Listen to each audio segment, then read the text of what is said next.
फिल्मी किस्से बाय राकेश में आपका स्वागत है। आज के एपिसोड में एक्टर मुकरी के बारे में कुछ खास बातें करेंगे। मुकरी का जन्म 5 जनवरी 1922 उरण, महाराष्ट्र में हुआ था। उन्होंने 250 से ज़्यादा फिल्मों में काम किया। इस एपिसोड में उनके फिल्मी सफ़र या उनके ज़ाती जीवन के बारे में डिटेल में बात ना करते हुए कुछ इंटरेस्टिंग बातें आपके साथ शेयर करेंगे जो मुकरी और दिलीप कुमार की दोस्ती से जुड़ी हैं। 1945 की फिल्म थी प्रतिमा। Hero Dilip Kumar, heroine Swarnalata. इस फिल्म में महमूद के पिता मुमताज़ अली ने भी काम किया था। मोहम्मद उमर मुकरी ने भी काम किया था। इस फिल्म की शूटिंग के दौरान दिलीप कुमार को पता चला कि मुकरी भी उसी अंजुमन इस्लाम स्कूल में पढ़ते थे जहां दिलीप कुमार पढ़ते थे। अबे वो दादर के बच्चे मेरी आधी दाढ़ी। भाई आज मैं दाढ़ी वाड़ी नहीं बनाऊंगा। ये ले हाथ में आगे बाल और चिपका ले फिर से। हाँ अरे इस वक्त काम से जाना। अरे ठीक है, लेकिन आपके ऊपर जो 7 दाढ़ी के पैसे निकलते हैं वो तो सात दाढ़ी कैसी होती है? अरे सोमवार 7 आप तो 1 पैसा भी नहीं देते। 1948 की फिल्म अनोखा प्यार में काम करते समय दिलीप कुमार और मुकरी भी बहुत अच्छे दोस्त बन गए। दिलीप कुमार उनकी किसी बात पर चिढ़ते तो मुकरी कहते कि मैं तुमसे सीनियर हूं, क्योंकि मुकरी ने बॉम्बे टॉकीज दिलीप कुमार से थोड़ा पहले ज्वाइन किया था।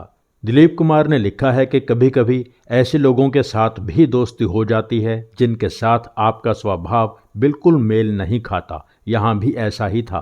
मुकरी मौज मस्ती करने वाले आदमी थे, मेरे साथ छेड़छाड़ करते रहते थे। इन बातों से मुझे कभी कभी शर्म भी आती थी, गुस्सा भी आता था। 1952 में रिलीज हुई महबूब खान की फिल्म आन की शूटिंग इगतपुरी में हो रही थी। ये तेरे रोज रोज के झांसे आज तुझे जूते खिला कर रहेंगे। बेकार ही गया। बेकार क्यों गया? वापस गया। महबूब खान अपने कलाकारों का और टेक्नीशियंस का बहुत ख्याल रखते थे। उन्होंने एक अच्छे से होटल में सबके लिए कमरे बुक कर रखे थे। वहां मुकरी ने दिलीप कुमार को बिना बताए एक अजीब हरकत की। मुकरी होटल की रिसेप्शन पर गए, वहां जाकर कहा कि मैं दिलीप कुमार के साथ कमरा शेयर करने जा रहा हूं, इसलिए जो कमरा मेरे लिए बुक है उसमें कंबल, तौलिया वगैरह सामान ना रखा जाए। पहले दिन शूटिंग कंप्लीट हुई, पैकअप हुआ, दिलीप कुमार अपने कमरे में चले गए। सर्दी का मौसम था, अच्छी खासी ठंड थी। दिलीप कुमार ने थोड़ा खाना खाया और अपने कंबल में घुस के सो गए। कमरे का दरवाज़ा अंदर से लॉक नहीं किया था। नींद में दिलीप कुमार को महसूस हुआ कि कोई उनके कंबल में घुस रहा है। दिलीप कुमार की आंख खुली, देखा मुकरी कुर्ता पजामा पहने दिलीप कुमार के साथ कमरा शेयर करने पहुंचे हुए थे। दिलीप कुमार को गुस्सा आ गया। उन्होंने मुकरी से पूछा कि तुम यहाँ क्या कर रहे हो? मुकरी ने भोला सा मुंह बनाकर कहा कि जो कमरा मुझे दिया गया था उसमें कोई कंबल वगैरह नहीं था। फिर मुझे लगा मेरा कमरा कोई और है तो मैं एक और कमरे में घुस गया। अंधेरे में मुझे दिखाई नहीं दिया, मैं कंबल में घुस गया। उसमें नादिरा सो रही थी। नादिरा शर्म और डर के मारे चीखें मारने लगी।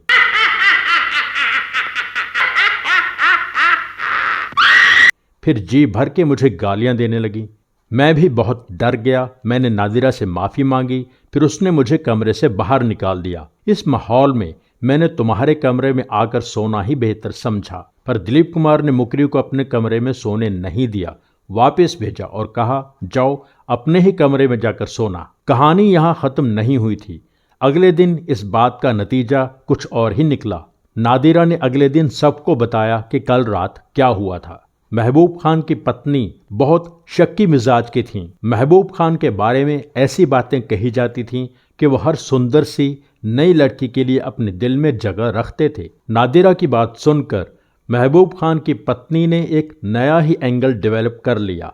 वो सोचने लगी कि नादिरा रात को कमरे का दरवाज़ा अंदर से लॉक किए बिना क्यों सो रही थी। कहीं ऐसा तो नहीं था कि उसने महबूब खान के लिए दरवाज़ा ऐसे छोड़ा था। महबूब खान और उनकी पत्नी के बीच इस बात को लेकर माहौल सा बनने लगा। महबूब खान की पत्नी ने बहुत रुआंसी होकर दिलीप कुमार से इस बात की इंक्वायरी की। दिलीप कुमार ने उसे यकीन दिला दिया कि जैसा वो सोच रही हैं वैसा बिल्कुल भी नहीं था।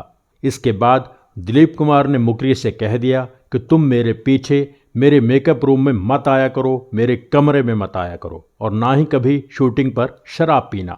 मुकरी को आदत थी शॉट्स के बीच में थोड़ी थोड़ी शराब पी लेते थे, तब तक ठीक रहते थे। कभी कभी ये थोड़ी थोड़ी बहुत ज्यादा हो जाती थी, फिर गड़बड़ शुरू हो जाती थी। मधुबन में राधिका 1960 में आई फिल्म कोहिनूर की शूटिंग पर दिलीप कुमार ने सख्ती से मुकरी से कह दिया था कि शराब मत पीना। स्टाफ से भी कह दिया था कि इसको शराब मत देना। एक दिन दिलीप कुमार निर्देशक के साथ बहुत सीरियस बातचीत कर रहे थे कि सामने से मुकरी झूमते हुए आते नजर आए।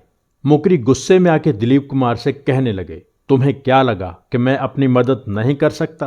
तुम मेरे सबसे अच्छे दोस्त हो, फिर भी तुमने सब लड़कों से कह दिया है कि मुझे शराब ना दें। मैं खुद जाके ले आया। अब मुकरी काम करने की हालत में नहीं थे।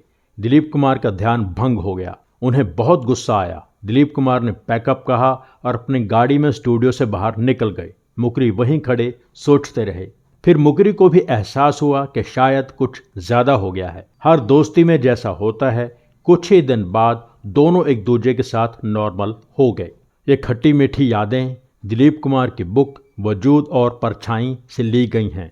एपिसोड अच्छा लगे तो लाइक ज़रूर कीजिए, शेयर कीजिए। Thank you so much. हमारे जिन दोस्तों ने चैनल सब्सक्राइब नहीं किया है, प्लीज़ सब्सक्राइब कर लीजिए। सब्सक्राइब करके बेल आइकन में ऑल पर क्लिक कीजिए। एपिसोड लाइक कीजिए, शेयर कीजिए, कमेंट कीजिए। Thank you so much for watching.